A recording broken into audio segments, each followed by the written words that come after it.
picture sa Ayan, video lang to, video. Ayan. So, yung video na to, galing kami kay Kong. Courtesy visit namin sa kanya para kay Ma'am Joy. Ayan. Thank you po. Thank you for supporting me.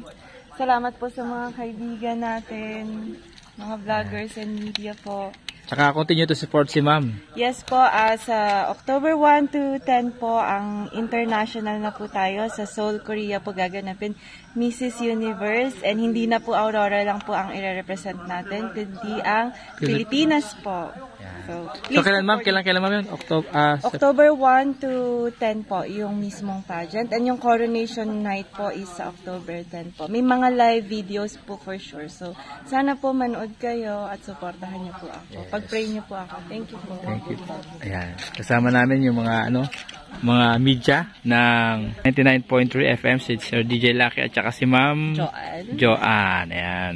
Siyempre kasama natin yung mga vlogger, si Ma'am Ann TV, support niyo po, at saka si Sir Tim Valdez. Follow niyo na ako. Ayan, follow niyo na. Follow niyo na po. Follow niya. Ayan.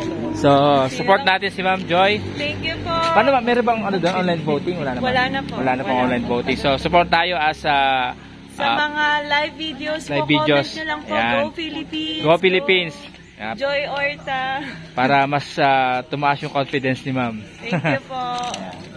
So, ayan, galing kami kay Kong at yung support ni Kong binigay din niya kay Ma'am para sa kanyang pagsali doon at para ma-showcase din natin yung Ma'am, di ba? Yung mga product at yes saka po, yung mga products po galing dito po sa atin sa Aurora. Po. Ayan.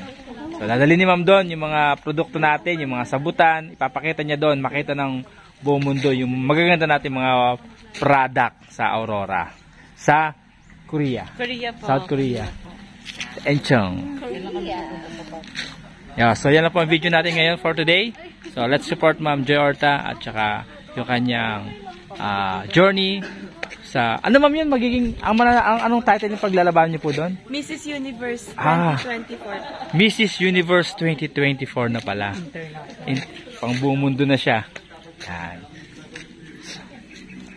But that's all. Thank you. Bye-bye.